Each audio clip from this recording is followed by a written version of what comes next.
Garments সেক্টরে একটি ছোট্ট ভুল কিংবা একটি ছোট্ট সমস্যা, একটি মেজারমেন্ট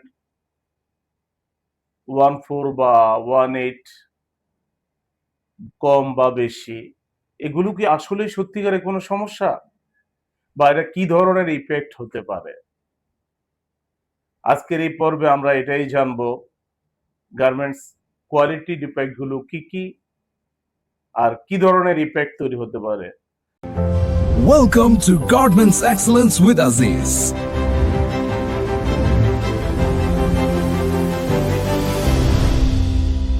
সো ধন্যবাদ বন্ধুরা, garments excellence with Aziz channel থেকে স্বাগত জানাচ্ছি।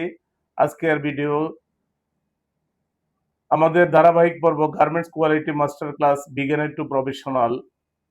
আজকের পর্বে আমরা শিখব কোয়ালিটি কি, কিউএ, কিউসি ও কমপ্লায়েন্সের পার্থক্য কি, এবং ফোর কোয়ালিটি কিভাবে গার্মেন্টসের বা ব্যবসাকে ক্ষতির সম্মুখীন ফেলে দিতে পারে বা কিভাবে ফ্যাক্টরিতে বড় ধরনের ইফেক্ট হতে পারে, এই বিষয়গুলো আজকে জানবো। সো চলুন শুরু করি। কোয়ালিটি কি? সহজ ভাষায় যদি আমরা বুঝি, কোয়ালিটি বলতে কি বুঝি? কোয়ালিটি হলো আসলে কাস্টমার যেভাবে চায়, যে ধরনের চায় আর যেটা চায়, এটাই হলো কোয়ালিটি। ধরুন একজন কাস্টমার আপনাকে একটা পিস শার্টের অর্ডার দিল। সেই শার্টে সে বলল যে আমার স্লিম ফিট হবে, আমার দুইটা পকেট হবে, হাফ স্লিভ হবে, তারপরে এই সুইপ রাউন্ড শেপ হবে, এই যে আমার এই মেজারমেন্ট হবে, এই যে বিষয়গুলো, এই স্পেসিফিকেশন কিছু বায়ার কমেন্টস করে, এটাই হলো মূলত কোয়ালিটি। আপনি এটাকে সমুন্নত রাখবেন এবং বায়ার কাস্টমার যেভাবে চায় এভাবে যদি আপনি প্রোডাক্টটা তৈরি করে দিতে পারেন, এটার নামে কোয়ালিটি। কোয়ালিটির ডেফিনেশন আসলে অন্য কিছু নয়, যে আমরা প্রায় সময় বলি যে কোয়ালিটি প্রোডাক্ট। এই কোয়ালিটি প্রোডাক্ট মানে গুণগত মান সম্পন্ন, মানে কাস্টমার যে ধরনের চায় ওভাবে মাল প্রোভাইড করাটাই হলো কোয়ালিটি প্রোডাক্ট। তো সহজ একটা সূত্র আছে, quality equal to customer expectation plus specifications plus compliance and defect free product. এই তিনটার সমন্বিত হলো কোয়ালিটি। সো এবার আসুন আমরা কিউএ, কিউসি ও কমপ্লায়েন্স, গার্মেন্টস ট্রেডে এই তিনজন ভাই, মানে এই তিনজন পরস্পর ভাই। এখন কিউএ কে, কিউসি কে আর কমপ্লায়েন্স কে? গার্মেন্টস ইন্ডাস্ট্রিতে নতুনদের মধ্যে সবচেয়ে বড় বিভ্রান্তিটা, যারা নতুন মানে প্রফেশন হিসেবে তৈরি করতে চান, সবচেয়ে বড় বিভ্রান্তিটা হলো এখানেই যে কিউএ, কিউসি, কমপ্লায়েন্স একই জিনিস তারা মনে করেন, কিন্তু না, এটা কখনোই একরকম নয় বা একদমই এক না। কিউএ মানে ডিফেক্ট প্রিভেন্ট, কিউসি মানে ডিফেক্ট ডিটেক্ট, অ্যান্ড কমপ্লায়েন্স মানে রুলস ফলো। সরি, কিউএ মানে কোয়ালিটি অ্যাসিওরেন্স, অর্থাৎ আপনি কাস্টমার যে ধরনের রিকোয়ারমেন্ট, এই রিকোয়ারমেন্ট অনুযায়ী মাল বা প্রোডাক্ট তৈরি হচ্ছে কিনা এটা আপনাকে অ্যাসিওর করতে হবে। আর একজন কোয়ালিটি অ্যাসিওরেন্স এই প্রোডাক্টটাকে বায়ারের স্পেসিফিকেশন অনুযায়ী তৈরি করাটার জন্য যাবতীয় পদক্ষেপ নেয় কোয়ালিটি অ্যাসিওরেন্স বিভাগ। অর্থাৎ কি ধরনের ফিটিংস হবে, কি ধরনের স্টিচ হবে, কটা এসপিআই হবে, কি ধরনের শেপ হবে, কত মেজারমেন্ট হবে, সব কিছু বিফোর প্রোডাকশনের, মানে প্রোডাকশনের আগে এগুলো নিশ্চিত করে তারপর প্রোডাক্ট তৈরি করা। আর কিউসি, কিউসি কে?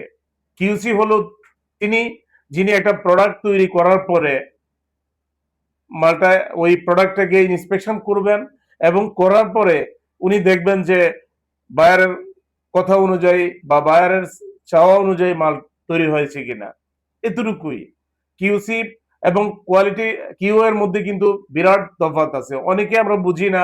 অনেকে কিউসিতে এই কিউসি এবং কিউএ কে এক মনে করি, আসলে কিন্তু দুজনের একজন প্রোঅ্যাক্টিভ অ্যাপ্রোচ করে, আরেকজন রিঅ্যাক্টিভ অ্যাপ্রোচ করে। সো যেমন বায়ার বলছে প্রতি ইঞ্চিতে 10টি সেলাই থাকতে হবে, কিউএ টিম কি করবে, according to shape sample approve করবে, অপারেটরদেরকে ট্রেন আপ করবে বা অপারেটরদেরকে বুঝিয়ে দিব যে আমার এই প্রতি ইঞ্চিতে 10টা করে স্টিচ হবে। মেশিন ওয়েবে সেটিং করবে এসওপি ফলো আপ করার জন্য, মানে এসওপি তৈরি করবে যে এটা যেন সবাই ফলো আপ করে। অর্থাৎ কিউএ হলো ভুল হওয়ার আগেই ভুল বন্ধ করা, এবং যিনি ভুল হওয়ার আগে ভুল বন্ধ করার জন্য প্রোঅ্যাক্টিভ অ্যাপ্রোচ করেন তিনি হলেন কিউএ। সো কিউসি হলো কি, প্রোডাক্ট তৈরি করার পর উনি মেপে দেখবেন যে 10টা করে স্টিচ আছে কিনা, বাস তার দায়িত্ব এতটুকুই। অতএব কিউএ থেকে কিউসি থেকে কিউ এর দায়িত্ব অনেক বেশি, এবং মূলত কোয়ালিটিটা কন্ট্রোল করে তিনি। আর কিউসি ইন্সপেক্টর কি করেন, যে মনে করেন যে 100 পিস মাল তিনি পরীক্ষা করলেন, র্যান্ডম একটা ইন্সপেকশন করলেন, এখানে ওপেন সিম আছে কিনা, স্কিপ স্টিচ আছে কিনা, বা ব্রোকেন স্টিচ আছে কিনা, বা অন্য ধরনের কোনো কোয়ালিটি ডিফেক্ট আছে কিনা, তিনি মানে ডিফেক্টটাকে ডিটেক্ট করেন আর এবং রিপেয়ারের জন্য পাঠান। আর কিউএ এটাকে অ্যাসিওর করেন কমপ্লায়েন্স। এবং কমপ্লায়েন্স মানে কি, কমপ্লায়েন্স নিশ্চিত করে ফ্যাক্টরি আইন, নিরাপত্তা এবং বায়ার রিকোয়ারমেন্ট মেনে চলছে কিনা। প্রত্যেক কাস্টমার কাজ দেওয়ার আগেই সে স্পেসিফিক কিছু জিনিস দেখে, যেমন এখানে সেফটি ইস্যু আছে, এবং টেকনিক্যাল এগুলো যে এসওপি মেনে কাজ করে কিনা, অথবা শার্প টুলস এর ব্যাপারে কি ধরনের, এরকম প্রত্যেক কাস্টমারের কিছু কমপ্লায়েন্স নীতিমালা আছে। এই নীতিমালাগুলো বাস্তবায়ন করেন 100% কমপ্লায়েন্সের, যেমন fire exit, fire extinguisher, work safety, working hour কি এটা কি অন্যায়ভাবে বেশি ওয়ার্ক করে কিনা, no size labour. So compliance হলো যে নিয়ম মাফিক কাজ করে। কোয়ালিটি, এবারে আসুন কোয়ালিটি ফেলিওরের বাস্তব মূল্য কি, কোয়ালিটি কেন গুরুত্বপূর্ণ, আর কোয়ালিটির দাম কত। ধরুন একটা ফ্যাক্টরিতে 20,000 টি শার্ট তৈরি করলো, বায়ার বলছে যে এটার চেস্ট হবে মনে করেন 44 আর লেন্থ হবে 20 বা 22। এখন আপনি কি করলেন, আপনি 2 ইঞ্চির জায়গায় 20 ইঞ্চি জায়গায় 22 ইঞ্চির মধ্যে 20 ইঞ্চি করলেন, আর 44-এর মধ্যে যাই করলেন 42। তাহলে কি আপনার এই মালটা চলবে? কারণ কাস্টমার যে ফিটিংস এর জন্য মালটা নিছে, এই মালটা চলবে না। তাহলে আপনার এই যে 20,000 টি শার্ট তৈরি করতে আপনি কাপড় কিনলেন, তারপরে সুতা কিনলেন, লেবেল কিনলেন, তারপরে এই লেবার পারিশ্রমিক দিলেন, এই সব কিছুই বাদ। কারণ বায়ার যখন তার ফিটিংস অনুযায়ী মাল পাবে না, তখন এই মাল নেবে না। তাহলে এই ছোট্ট একটা ভুলের দাম কত, 20,000 টি শার্টের দাম যেটা, ঠিক এটাই হয়ে যাবে। সো অতএব কোয়ালিটির মূল্য অনেক বেশি। সো এরপরে আছে কোয়ালিটিতে, যেমন অনেক সময় ছোটখাটো কোনো ভুল হলে আপনার রিওয়ার্ক করতে হয়। সো রিওয়ার্ক করলে কি হয়, অতিরিক্ত শ্রম লাগে, অতিরিক্ত সময় অপচয়, অতিরিক্ত সময় অতিরিক্ত শ্রম মানে অতিরিক্ত খরচ, রিজেক্টিং কস্ট। তো কিছু পোশাক হয়তো আর ঠিক হয় না, এগুলা রিজেক্ট হিসাবে।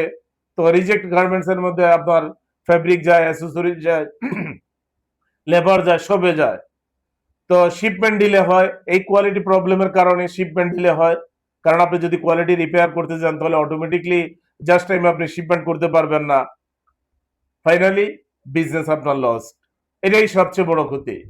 আপনি সময় মতো মাল দিতে পারবেন না, আর আপনার বিজনেসে ক্ষতি হয়ে যাবে। বা কাস্টমারও সময় মতো, মনে করেন যে এখন স্প্রিং, এখন চলে লাইট পোশাক, কিন্তু আপনি মাল পাঠাইলেন এটা শীতের টাইমে, তাহলে এই মালটা কি সেল হবে?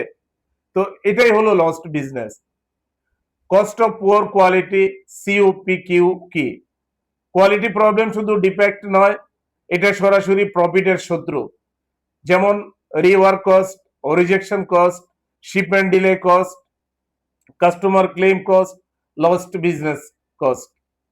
একটি ছোট্ট ডিফেক্ট কখনো কোটি কোটি টাকার ব্যবসাকে বাধাগ্রস্ত করে এবং ব্যর্থ হয়। সো ফলাফল ফ্যাক্টরি, বিশ্বের সফল গার্মেন্টস ফ্যাক্টরিগুলো ডিফেক্ট খুঁজে বের করার চেয়ে ডিফেক্টটাকে প্রিভেন্ট করে এবং প্রিভেন্টের উপরে গুরুত্ব দেয়, মানে কোয়ালিটি অ্যাসিওরেন্সের উপর গুরুত্ব দেয়। তারা ট্রেনিং করায়, তারা এসওপি ফলো আপ করে, ইনলাইন ইন্সপেকশন করা, রুট কজ অ্যানালাইসিস করে এবং সিএপিএ বাস্তবায়ন করে।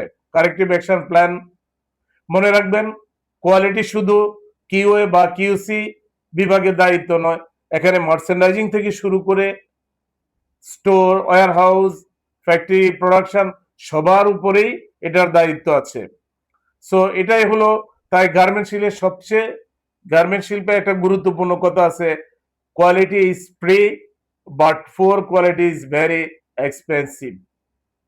সো এটাই হলো কোয়ালিটির সারমর্ম। সো ধন্যবাদ। যদি ভিডিওটি ভালো লাগে লাইক, কমেন্ট, শেয়ার করুন এবং সবসময় গার্মেন্টস এক্সিলেন্স উইথ আজিজের পাশে থাকুন। আপনাদের মূল্যবান মতামত জানান এবং ভবিষ্যতে এই ধরনের আরো অনেক ভিডিও পাবেন সে আশা রেখে ধন্যবাদ জানিয়ে আজকের মতো বিদায় নিচ্ছি। আসসালামু আলাইকুম।